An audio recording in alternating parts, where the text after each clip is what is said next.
जय श्री माता जी। आज सुबह के ध्यान सत्र में उपस्थित सभी साधकों का हार्दिक स्वागत है। कुंडलिनी चढ़ाकर बंधन लेते हैं।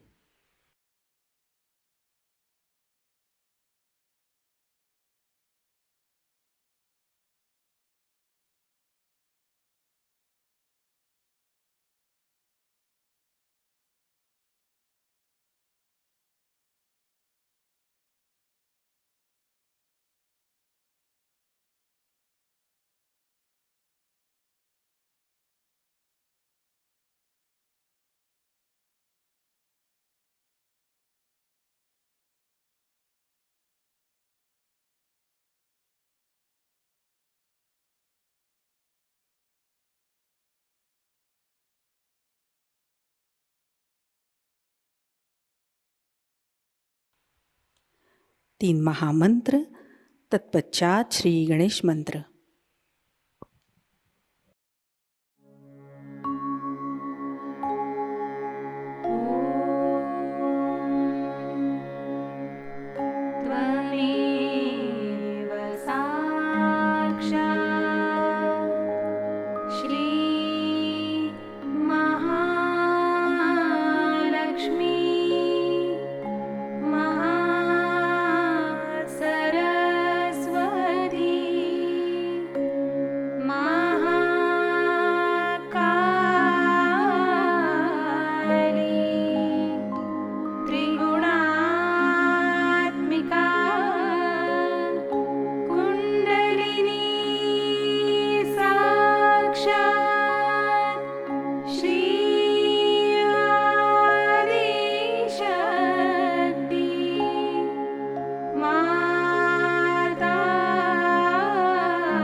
अपने चित्त को सहस्त्रार पर लाते हैं।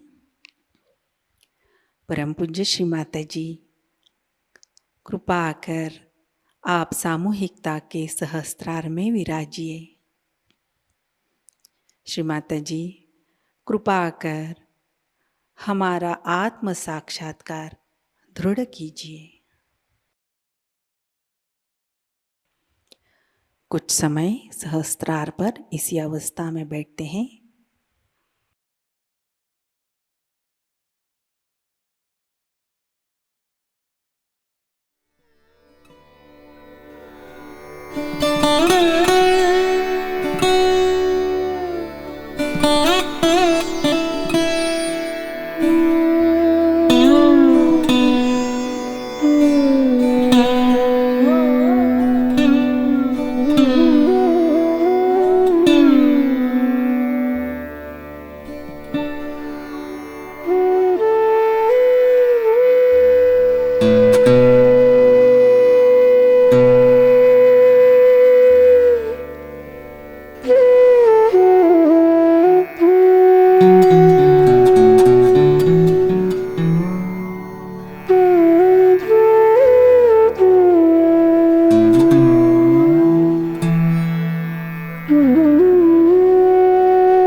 चित्त को सहस्त्रार पर ही स्थिर करते हुए हम अमृतवाणी ग्रहण करते हैं। आपने विनती की है कि हिंदी में भाषण कीजिएगा। बात यह है कि ये तय किया गया था कि इस जगह मैं अंग्रेज़ी में बातचीत करूँगी।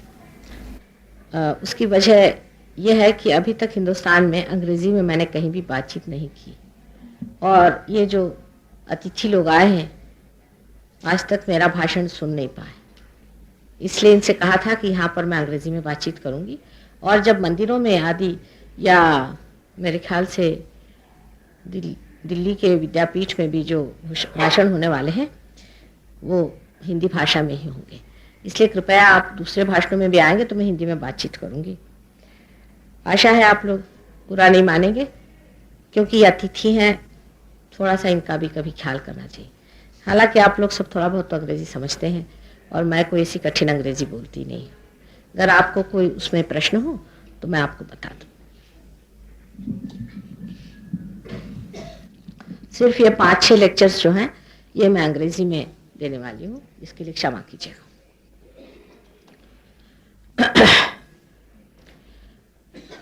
Yesterday I talked to you about the subtle centers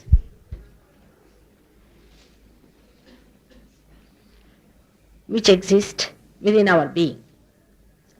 The knowledge of this was known to Indians, to many Indian seers, thousands of years back, but they did not disclose it. There were two types of people who became aware of the higher powers of nature. One of them were the people who thought that we may be able to excite the nature itself. So they started worshipping all the 5 elements through the Veda mantras and all that. They tried to awaken the 5 mantras, the result of which we see today is the manifestation of science, that they have been able to harness the energy of those 5 elements. The second type of people who became aware that there must be some force which is giving us evolution. They started singing the praise of God in bhakti and requesting God to incarnate on this earth. These were the Bhakti Margis. That is how in the Virata, in the primordial being, there are two forces as are in the human beings, as I told you yesterday. One is the emotional force, which is the Bhakti, which gives us existence. This is the force through which the whole universal was conceived, was desired, and in our Sahaja Yoga terminology it is called as the Mahakali Shakti. On the right side of the Virat, as we have in the human beings, is the power of action, where he uses all the 5 elements to create, is the power of Mahasaraswati according to Sahaja Yoga terminology.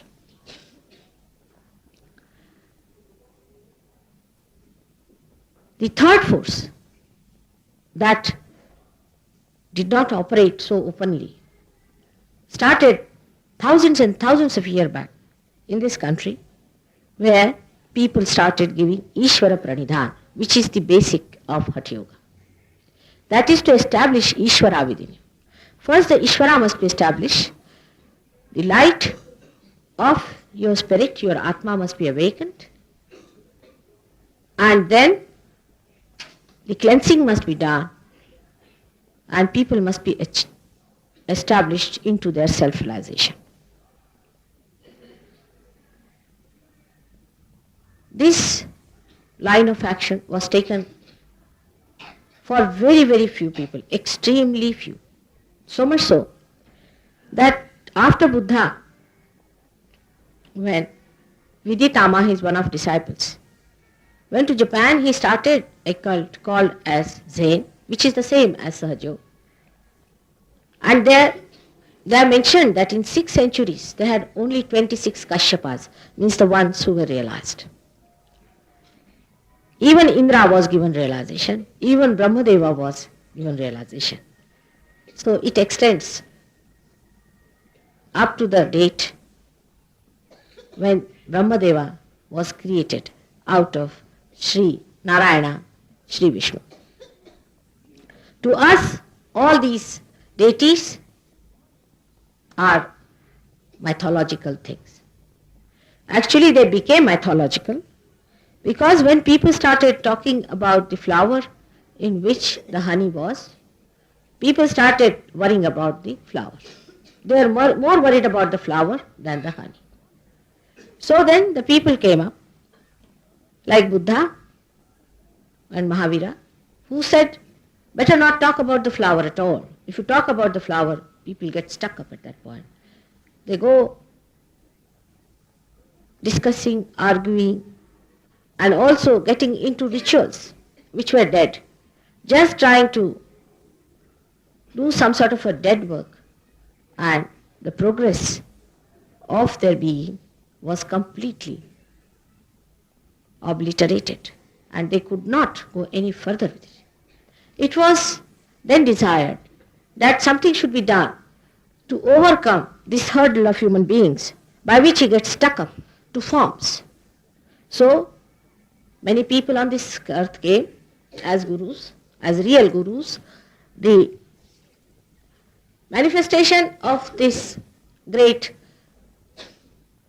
principle of primordial master, as I told you yesterday, is called as Dattatreya, came on this earth many a times, and they tried to establish within us our sustenance, our dharma, with this central force of evolution. Only through by establishment of sustenance that we can evolve. As I told you yesterday about carbon, has its own sustenance. Gold has its own sustenance, that gold is not tarnishable. In the same way, human beings have their own sustenance. These gurus came on this earth to establish that sustenance within us. All of them are the incarnation of the same spirit.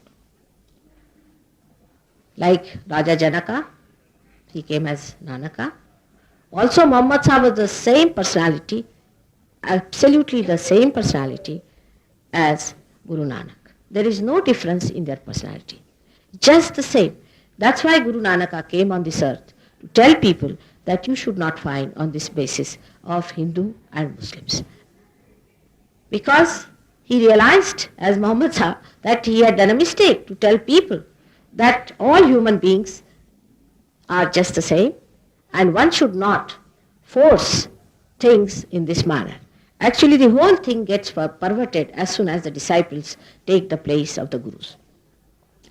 Thus, we had the middle path built in by the gurus in the center of our being, as shown there, as called as the void. The first chakra I told you about is the center of innocence. It is bestowed upon by the deity of Sri Ganesh. These gurus did not talk of the deities too much because, as I told you, people were talking more about the flower than about the honey. So they said, talk about the Nirakar, talk about the formless, by which people will pay their attention to the formless. But still it became talk and talk and talk.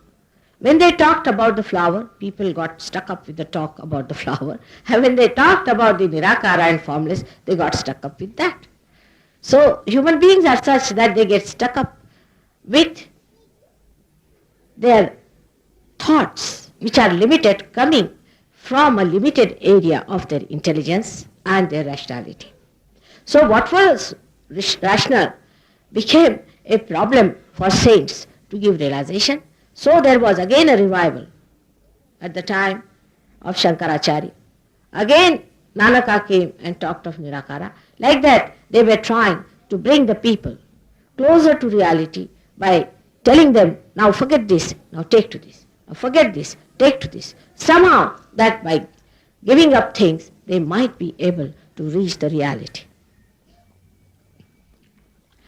Now the center of Muladhara is the center, is the Muladhara chakra. One has to understand the importance of this center being separated from Muladhara itself. Muladhara is the place where the Kundalini sits, is in the sacrum, is in the bone called sacrum. Sacrum means sacred. That means even in Latin language it was called as a sacred bone. That means they knew that there was something sacred, holy about this bone. It is said that when the body burns, the whole body burns, but seldom this bone burns, and if it burns, it requires very tremendous heat. This triangular bone had this power within us, which is the power of Kundalini, which creates the whole being, still it remains the whole. That's why it is called as a residual power of Kundalini. Now this Kundalini resides there for ages together, and it comes back with you whenever you are born again. She is your mother. She has been your eternal mother. She is your individual mother. You do not share her motherhood with anybody else. She is the one who has loved you all your life, and she is anxiously waiting for a moment when she can give your second birth, your Punarjanma. Now such a Kundalini, how can she be dangerous? Many people have told me that they have read some books which says that Kundalini awakening is a very dangerous thing. I have also seen some of the very, very books written so big as that, with such ignorance, saying that Kundalini is in the stomach. I was surprised that when you don't know anything about it, why should you write? Kundalini is not there. She is in the Muladhara, and the Muladhara chakra is protecting the Muladhara. You can see with your naked eyes when you come to Sahaja Yoga the pulsation of the Kundalini in the triangular bone, if there is an obstruction above it. But if there is no obstruction, the Kundalini just shoots off. Now, this Ganesha chakra is very important, as I told you yesterday, because the first thing that God created was innocence, and this innocence is Sri Ganesha. It's so delicate. It's like a flower. If you try to play about with your innocence, Ganesha just gets angry with you or he sleeps off. Now these people who have described the Kundalini being troublesome or coming up as a lightning or giving you kriyas, as I told you yesterday, are the people who are naive. They don't know how to handle the Kundalini. And that's how they have made mistakes. By committing these mistakes, they have become so popular. People like the people who have committed mistakes and telling something wrong. All these things happen because you have no idea as to how to handle the Kundalini. It is Ganesha who gets angry, not the Kundalini. It is he sitting down there informs the Kundalini that now you can rise because there is somebody who has the authority to raise you. Now Sri Ganesha is a very important deity within us. Sri Ganesha is made by Mother Earth. Mother Earth has created it. Mother Earth has got the power within itself as magnetism. Magnetism is the power of Mother Earth. This magnetism within us resides as Sri Ganesha. We too have this magnetism within us. The birds have this magnetism within them. The fishes have this magnetism within them. When the birds fly all the way from Siberia to India, how do they do it? How do they know the direction, which way to fly? They have this magnet within themselves, and that's how they can fly. They are innocent. Animals are innocent. Only the human beings have the freedom to completely destroy his or her innocence. A person who is absolutely innocent has a great sense of direction. As soon as he is misdirected, immediately he knows where it is wrong. But once the Kundalini awakens, he gets the direction so enlightened within him that immediately he knows within himself that this man is not a religious person, this man is a thug, this man is a good person, or this man is a realized soul. This center is very important for all of us. By God's grace, India has got a speciality as far as Sri Ganesh is concerned. As I told you yesterday, that Indians on the whole are innocent people. On the whole, they are innocent. But we have really tried to destroy it by getting sophisticated and over-intelligent. This center is to preserve and to be maintained through Sahaja Yoga practice after realization. There are certain asanas which are to be done. There are certain mantras that are to be recited to keep this center all right. Now the second center that we have within us is the Nabhi, which is placed inside the void. It is the second in creation, that's why I call it the second. Through it arises the third center called as Swadhisthana center. Now the Nabhi center has got 10 petals. It has got 10 petals. In the same way, the solar plexus, which is a gross expression of this subtle center, also has got 10 petals, or 10 subplexuses. Now this center controls most of our digestion on the grosser level, and basically it gives us evolutionary power by which we have evolved. Only through this center we have evolved to be human beings. In the animals, or in the very, very small animals, even in the unicellular animals like amoeba, it acts like a seeking. They seek food. Basically, they seek food. As they grow better and better in their evolutionary process, then their seeking changes from one to another. Even in the human beings, the seeking has been first, say, to overpower the nature, then overpower the human beings, then affluence, money, possessions, emotional possessions. All these seeking have been in human beings. They all came to you through Nabhi Chakra. But as I told you yesterday, anybody who gives up the path of moderation falls onto the trap of the left and right and goes onto the two areas which are built within us. One on the left is called as the collective subconscious, and the another one on the right hand side is called as the collective supraconscious. So all the extremes of the Nabhi Chakra can be very, very difficult. For example, those people who fast Just for fasting sake is all right. Sometimes one should fast. In the name of God, if you fast, it is all wrong. Because God never wants you to fast. This is something wrong, that you want to torture your body. For what? Like people who want to call God would like to sort of stand on their heads, stand on your one leg, and do all kinds of torturing things. This is the way we deny God's existence and His love and His affection. If He is there, we are going to meet Him. What is there to fast and put Him into trouble? By making Him unhappy. If you want to make your mother unhappy, you do it this way. I will not eat my food. And that's how the mother gets very upset. So there is no need for anybody to fast in the name of God. If you have to fast, then you can fast it for your health or for your stomach trouble because you have eaten too much. Is a different point. But there is no need to believe that fasting for God is a good thing. The fasting takes you more to the right hand side of the Navi Chakra, by which a person may become a very dry personality, extremely dry. The more you fast, the drier you become. Such a person, the day he fasts, actually they fast thinking all the time about food. What thing are we going to eat while fasting and what after are we going to eat? So the attention is all towards food, no doubt. But this kind of a pressure or zabardasti as you call it on yourself pushes your attention to the right hand side.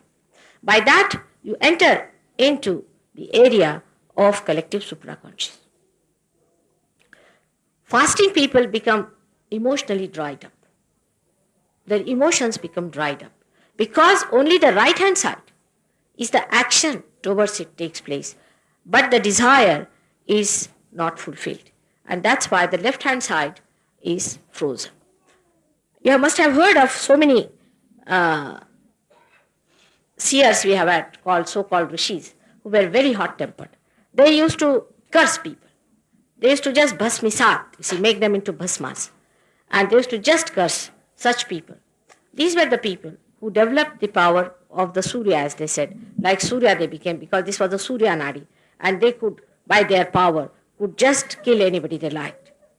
Now this is a power which is extremely destructive. It does not give any kalyana to anyone. It is of no use to become such a person that you look at somebody and the person becomes ashes. Imagine you have been made human beings with such difficulty. From amoeba you have come to this stage. Now, anybody who tries to do such tricks is absolutely anti-God. He doesn't understand the purpose of God. He doesn't know where does he play his role. He becomes a destructive force. So these are not powers, but these are negative forces. And how they work out, how these forces come into us, that I will tell you later. Now, on the left-hand side, the people who are too indulgent into food, they eat too much, they are lethargic, and they are all the time thinking about eating, eating, and eating. Such people pass into the left-hand side. This is also a very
जय श्री माता जी।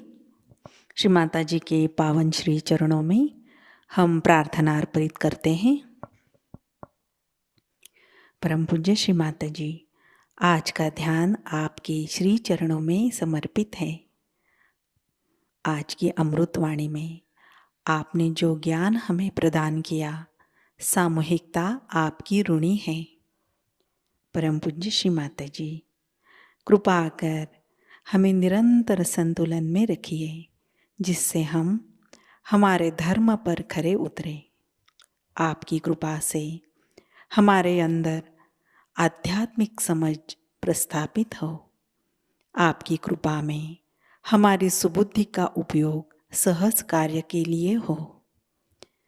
माँ, कृपा कर हमें उदार व्यक्ति बनाइए। हमें उत्तम संभाषण कौशल्य प्रदान कीजिए, जिससे हम सामूहिक बन सके।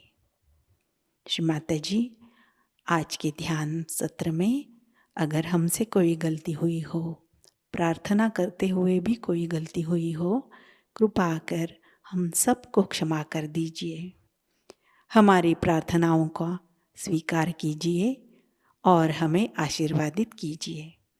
आपके श्री चरणों पर कोटि कोटि प्रणाम, अनंत कोटि प्रणाम। जय श्री माता जी। कुंडलिनी चढ़ाकर बंधन लेते हैं।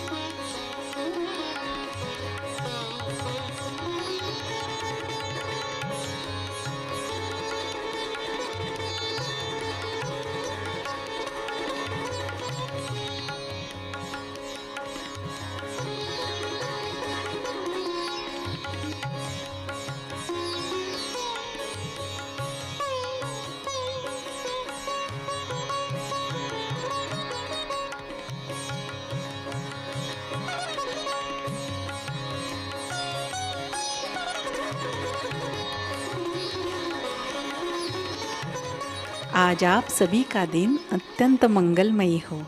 आज का ध्यान सत्र अभी संपन्न होता है। जय श्री माता जी।